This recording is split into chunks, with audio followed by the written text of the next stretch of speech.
Hello students.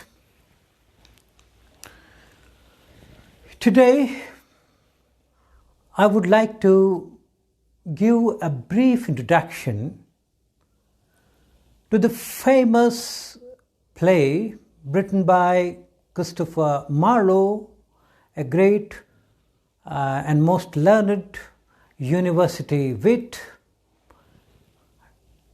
The play is Dr. Faustus.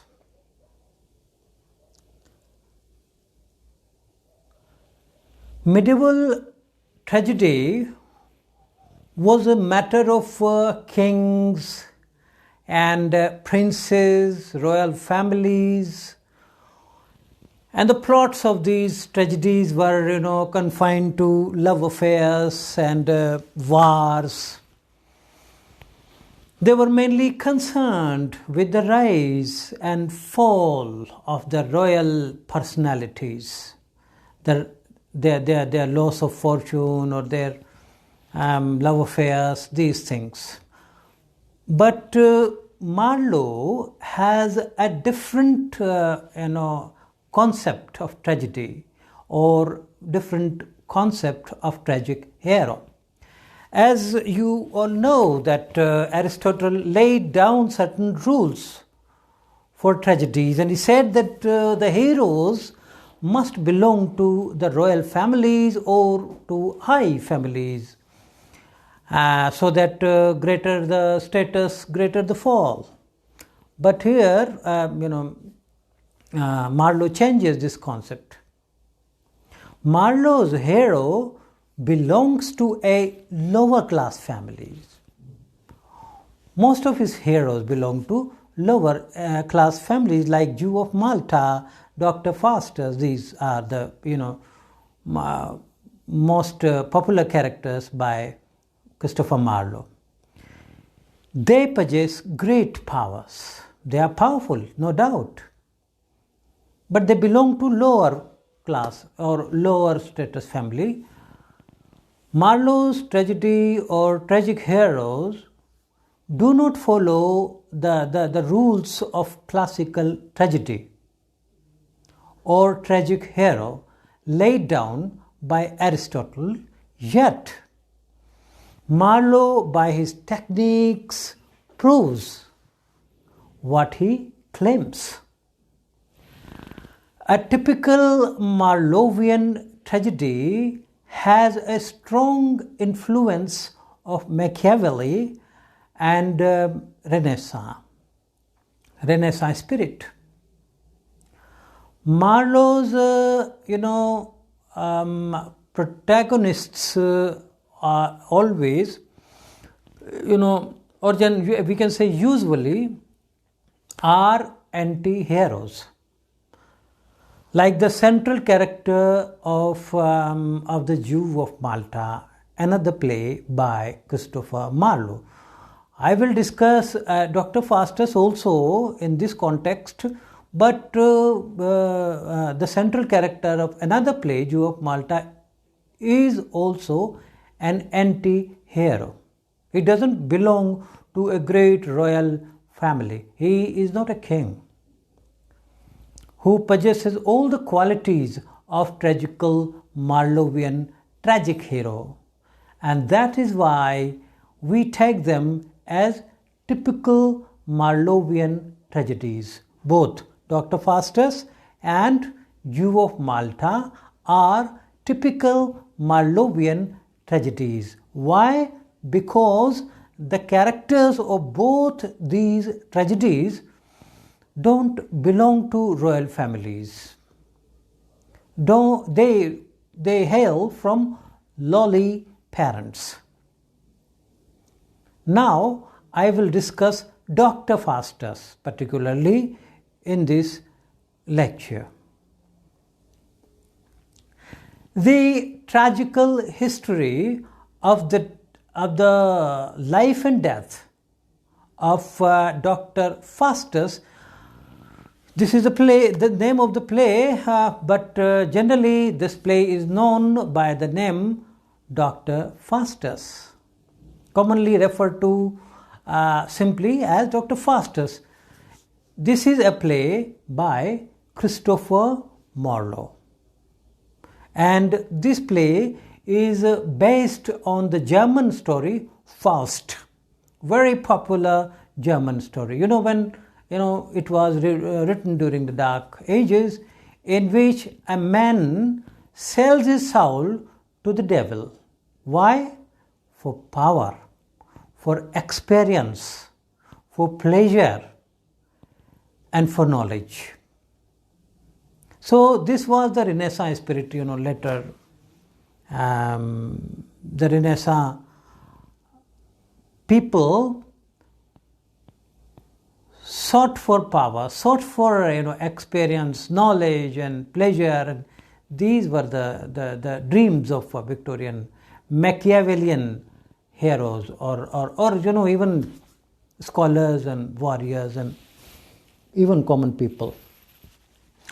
Dr. Faustus was first published in 1604, 11 years after Marlowe's death, and at least 10 years after the first performance of the play on the stage. That means,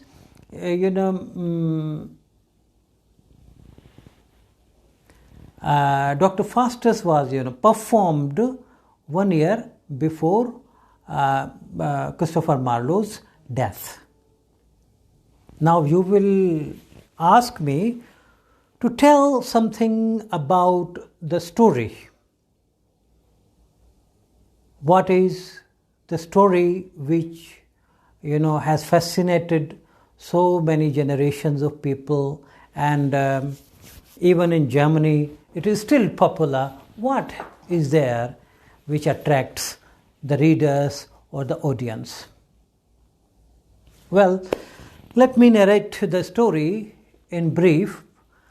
Dr. Faustus, who is a well-respected German scholar, grows dissatisfied with the limits of traditional forms of knowledge, like logic, like medicine, law, religion.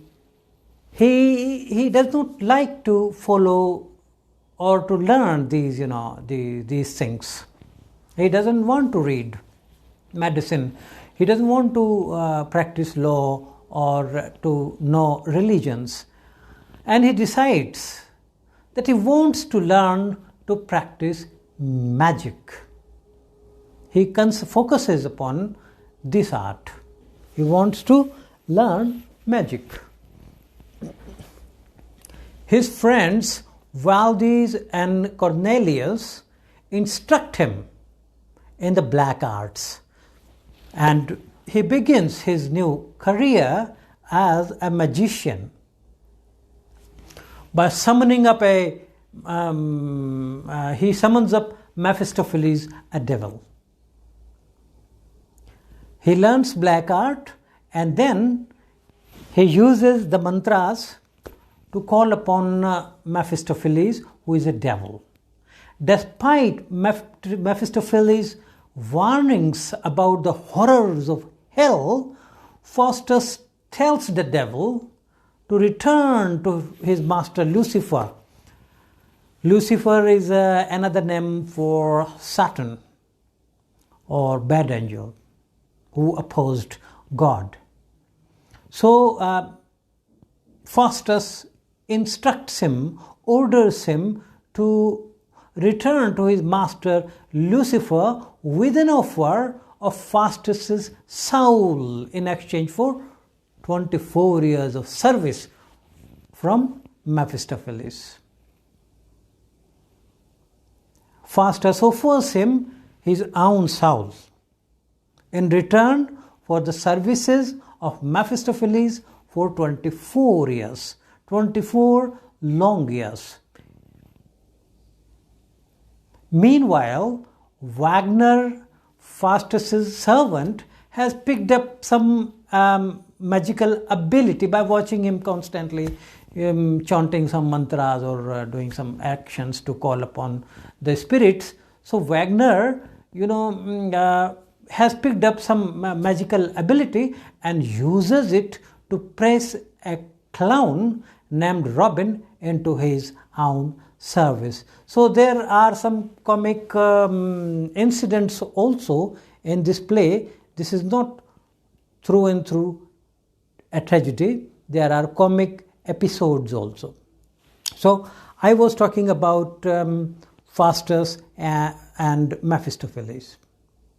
So Mephistopheles returns to Faustus with a word that Lucifer has accepted Faustus's offer. Faustus experiences some misgivings and wonders if he should repent, if he should save his soul.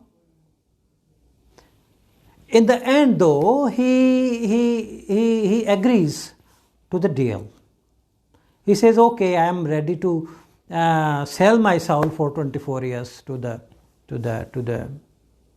Lucifer in exchange for the services of Mephistopheles." So he agrees to the deal, signing it with his blood. He signs the deal with his own blood. As soon as he does so, the words homo fuge, this is a Latin word, which means, "Oh man, fly, don't sign," appears branded on his arm. And Faustus, again, he is lost in thoughts. He tries to give second thought, but Mephistopheles now doesn't allow him to change his mind. Mephistopheles bestows rich gifts on him and gives him a book of spells, magical spells to learn. Later, Mephistopheles answers all his questions in succession about the nature of the world, about other things also. Because now Mephistopheles will serve Dr. Faustus for 24 coming years.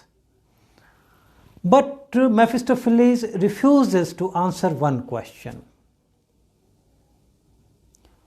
When Faustus asks him who made this universe, Mephistopheles is the servant of Lucifer. So he doesn't answer this question. He would not say that it was God who created this world. Mephistopheles remains silent on this question. This refusal prompts yet another bout of misgivings in Faustus, and he again starts thinking about his deal. He thinks that he should not sign, he should tear the deal, the papers. And but Mephistopheles and Lucifer bring in personifications of the 7 deadly sins to dissuade Faustus from not signing the paper. So the personifications of the 7 deadly sins prance about in front of Faustus, and Faustus is impressed, very much impressed, and his doubts are subsided, calmed down. So now he signs the papers, and he is happy to sign the papers. Now he acquires great magical powers.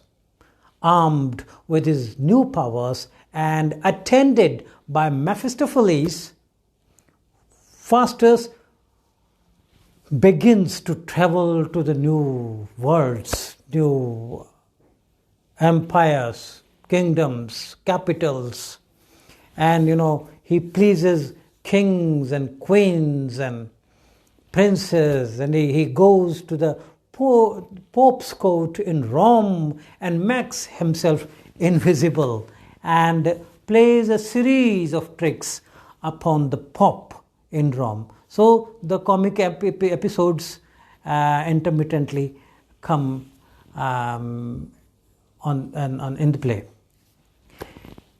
Faustus disrupts Pope's banquet by stealing food and boxing the Pope's ears.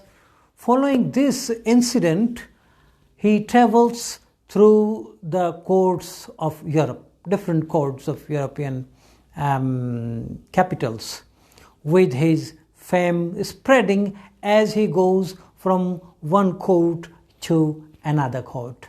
Eventually, he is invited to the court of the German emperor. What is the name of that German emperor? Charles V, a well-known king or emperor of the German Empire. He was the enemy of the Pope. So Charles V, when he came to know that there was a person, Dr. Faustus, who played tricks upon Pope, so that German emperor invites Faustus to his own court. And he asks Faustus to allow him to see Alexander the Great. Do you know Alexander the Great? He was the famed 4th century BC Macedonian king and the conqueror who wanted to conquer the world. We Indians are, very much familiar with Alexander the Great. He, wanted to conquer the Indian subcontinent, but he could not because of certain reasons. Faustus conjures up an image of Alexander, and Charles is very much impressed to see Alexander standing in front of him, Alexander the Great. A knight scoffs